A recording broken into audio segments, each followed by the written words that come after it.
Semoga Allah senantiasa melindungi Ustaz. Amin ya rabbal alamin.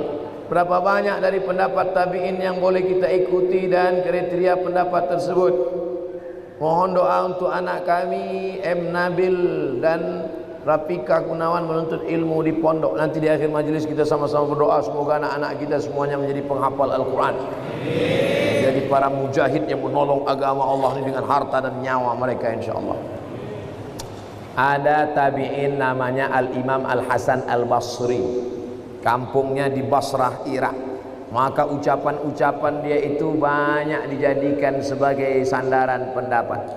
Kriteria menerima pendapat tabi'in itu adalah, kalau dalam tafsir itu ada 4. Tafsir ayat Quran dengan Quran, tafsir ayat Quran dijelaskan hadis Nabi, tafsir ayat Quran dijelaskan oleh pendapat sahabat, tafsir ayat Quran dijelaskan oleh tabi'in.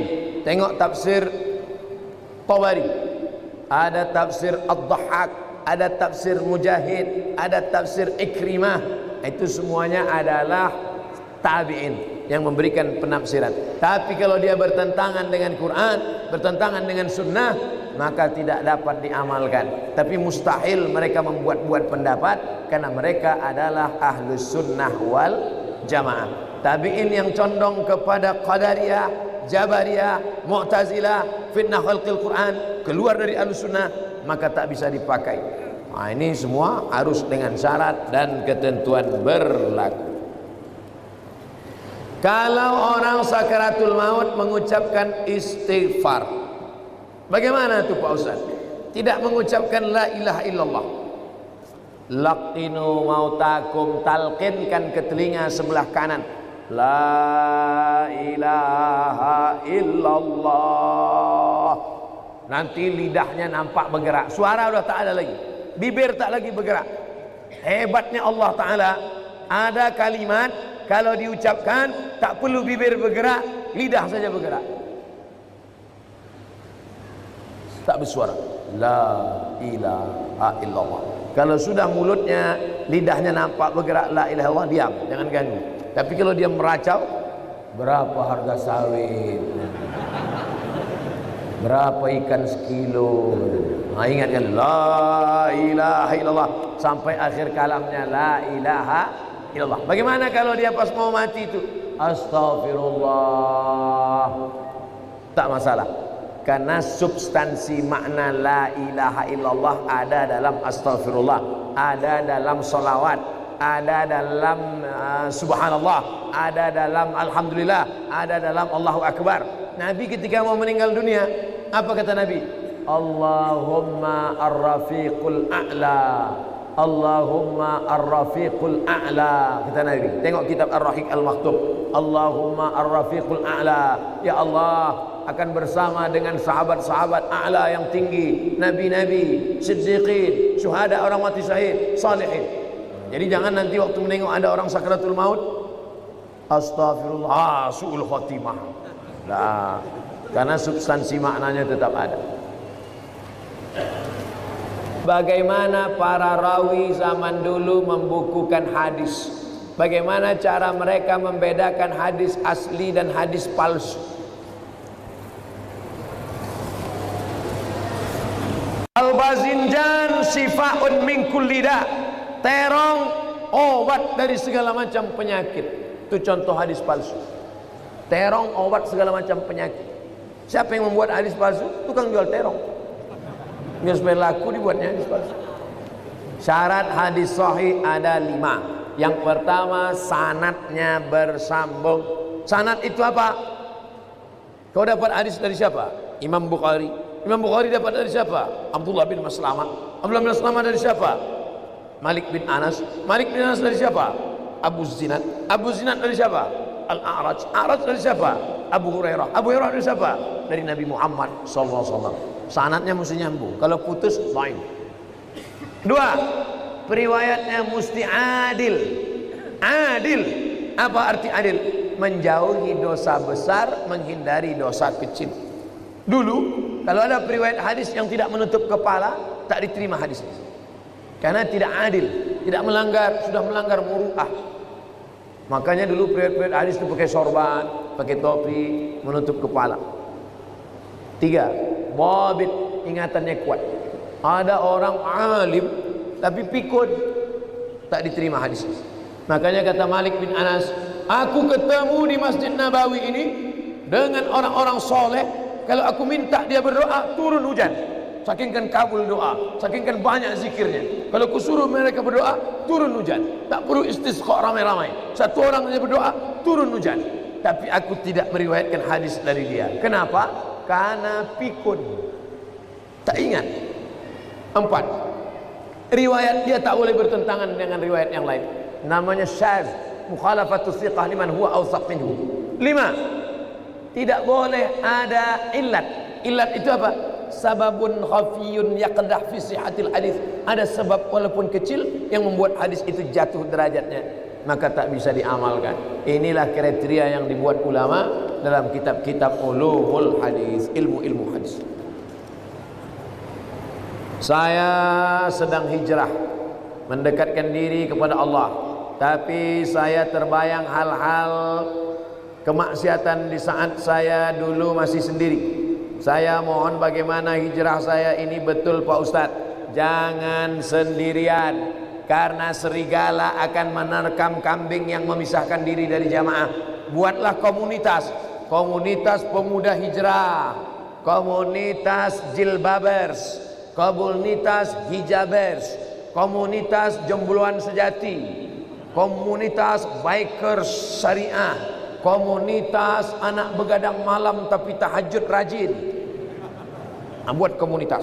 Setelah buat komunitas, angkat ketua, ada kartu anggota, membuat suatu kegiatan istiqamah, sholat berjamaah, qiyamul lail, undang pengajian, undang bapak-bapak dari dokter-dokter, ibu dokter untuk dialog tentang narkoba, undang bapak-bapak dari kepolisian tentang tertib lalu lintas, undang bapak-bapak dari TNI bicara tentang ketahanan kesatuan negara Republik Indonesia. Nah gitu. Karena komunitas ini tidak selamanya ceramah-ceramah. Mereka maunya dialog. Anak-anak muda ini tak mau lebih lama diceramahi. Mereka maunya dialog. Suatu masa saya di panggilan kerja suatu PT di dekat kota saya. Namun di saat saya diterima di tempat kerja itu, dilarang berjenggot dan berkumis. Saya sudah bilang saya tidak bisa mencukur jenggot saya. Mak nyindir saya. Tapi perusahaan itu masih keras agar saya mencukur jenggot saya. Apa tanggapan Pak Ustadz? Jenggot hukumnya sunat, maka mencukur jenggot hukumnya makruh menurut sebagian mazhab Syafi'i. Kalau ada ustadz yang berpendapat berjenggot itu wajib, maka mencukur jenggot berarti haram. Cukur jenggot haram, berarti dia milih pendapat yang berjenggot wajib. Saya memilih pendapat berjenggot sunat, maka mencukur jenggot tak sampai haram, hanya makruh saja. Jangan berkelahi masalah jenggot. Nanti yang tak berjenggot mengejek, oh kau sudah berjenggot ni ku tengok macam kambing. Kau tengok berjenggot, aku kambing, kau tak berjenggot anjing. Berkelahi antara berjenggot tak berjenggot. Yang ketawa siapa? Yang tak sembahyang. Nah ini hukum pokok pangkal. Kita mau kerja, lalu kemudian di situ suruhnya cukur jenggot. Ada tempat kerja lain boleh berjenggot, tapi gajinya agak rendah sedikit. Ikut yang rendah gaji ini, karena di sini kita bisa melaksanakan sunnah. Tapi kalau tak ada tempat lain, cuma ini cukurlah, tak apa-apa. Sambil mencukur tu istighfar, astagfirullahaladzim, astagfirullah, astagfirullah. Bagaimana status perkawinan seorang mu'allaf, istrinya tak Islam? Istrinya tak Islam tapi Yahudi Nasrani, boleh. Karena boleh menikah istri Yahudi Nasrani menurut mazhab Hanafi, Maliki, Hambali. Syafi'i tak boleh. Pilih salah satu dari 4 mazhab karena dalam keadaan darurat. Dia mu'alaf, istrinya Nasrani atau Yahudi, boleh. Salah satu dari mazhab Hanafi, Maliki, Hambali. Syafi'i tak boleh. Mana dalilnya? Al-yawma uhilla lakumut thayyibat. Hari ini ku halalkan yang baik-baik. Wa ta'amul ladzina utul kitaba halal lakum wa ta'amukum halal lahum. Sembelihan Yahudi Nasrani boleh kamu makan, sembelihan kamu boleh mereka makan. Wal muhsanat, perempuan mereka boleh kamu nikahi. Menurut mazhab Hanafi, Maliki, Hambali. Tapi kalau istrinya Konghucu, Hindu, Buddha, tak boleh. Maka dia harus pisah, otomatis pisah. Kalau tetap juga dia serumah, dia dihukum berzina.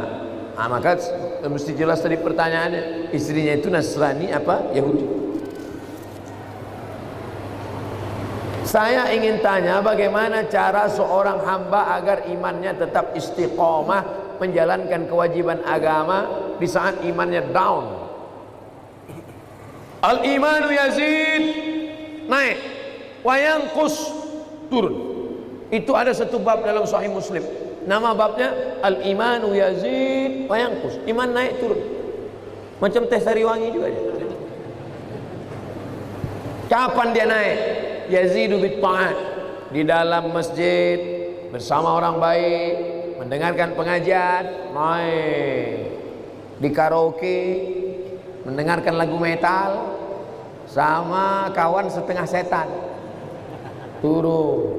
Oleh sebab itu, berusahalah tinggal di komunitas. Di lingkungan rumah, gabungkan dengan komunitas wirid yasin. Di kantor, gabungkan diri dengan komunitas pengajian.